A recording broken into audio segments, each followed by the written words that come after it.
네, 어제 대통령의 신년 기자회견을 둘러싸고 여야의 공방이 계속되고 있습니다. 지방선거를 5달 앞두고 여야의 선거제도 개편 논의도 본격화되고 있습니다. 국회 연결합니다. 박주훈 기자. 네, 박주훈입니다. 예, 어제 대통령 기자회견을 놓고 오늘은 여야 원내대표들이 날을 세웠다면서요? 네, 새누리당 최경환 원내대표는 박근혜 대통령이 국정 운영의 두 축으로 경제와 안보를 제시했다며 이제 정치권이 화답해야 한다고 밝혔습니다. 정치권이 지난 한 해 동안 대선의 시계를 멈춰놓고 경제의 발목을 잡았지만 이제 여야가 한 마음으로 성공한 대통령을 만들자고 야당에 요구했습니다. 직접 들어보시겠습니다. 이제 그만하면 충분합니다. 아무리 결과를 되돌리고 싶어도 국민의 선택을 바꿀 수는 없습니다. 이제 한마음이 되어 성공한 대통령을 만들기 위해 또 성공한 대한민국이 되기 위해 노력을 해야 합니다. 민주당 전병헌 원내대표는 대통령의 불통만 확인한 회견이었다며 실망스럽고 유감이라고 거듭 강조했습니다.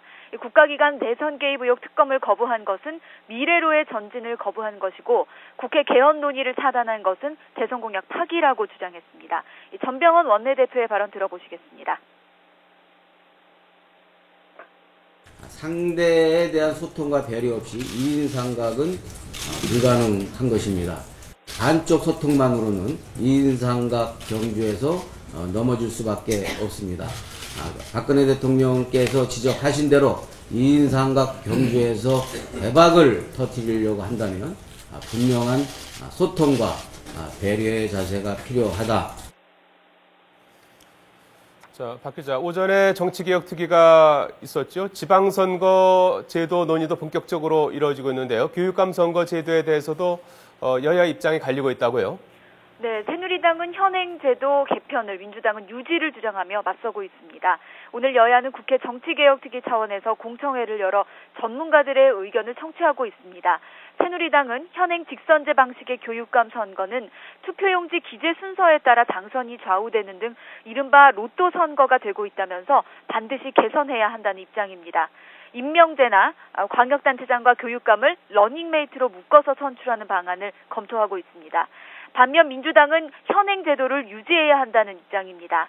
러닝메이트 방식에 대해서는 헌법상 교육은 정치 중립 의무가 있는 만큼 교육을 정치의 장으로 끌어들여서는 안 된다며 반대하고 있습니다. 대신 여야의 대선 공통 공약이었던 기초선거 정당 공천제 폐지 이행을 전방위로 촉구하고 있습니다. 이런 가운데 무소속 안철수 의원 측 새정치추진위원회도 오전에 선거제도 개혁 방안을 발표하고 기초선거 정당 공천제 폐지를 촉구했습니다. 다만 공천제 폐지의 부작용을 보완하기 위해 여성 정수의 30%를 보장하는 여성 명부제 도입을 제안했고 제1당이나 유력 정당의 입지를 강화하는 정당 기호 순위제를 폐지해야 한다고 주장했습니다. 지금까지 국회에서 YTN 박조훈입니다.